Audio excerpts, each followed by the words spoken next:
വിദ്യാർത്ഥിനിയെ ശിരോവസ്ത്രം ധരിച്ചതിൻ്റെ പേരിൽ ക്ലാസ്സിൽ നിന്ന് പുറത്താക്കിയത് ഗുരുതരമായ കൃത്യവിലോപവും വിദ്യാഭ്യാസ അവകാശ നിയമത്തിൻ്റെ ലംഘനവുമാണ്.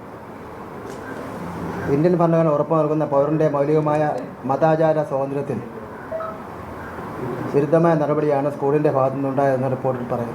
വിദ്യാർത്ഥിനിക്ക് മതവിശ്വാസത്തിൻ്റെ ഭാഗമായ ശിരോവസ്ത്രം ധരിച്ച് സ്കൂളിൽ തുടർ പഠനം നടത്താൻ സ്കൂൾ അനുമതി നൽകണം. റിപ്പോർട്ടിൽ പറയുന്ന കാര്യമാണ്. ശിരോവസ്ത്രത്തിൻ്റെ നിറവും ഡിസൈനും സ്കൂൾ അധികൃതർക്ക് തീരുമാനിക്കും.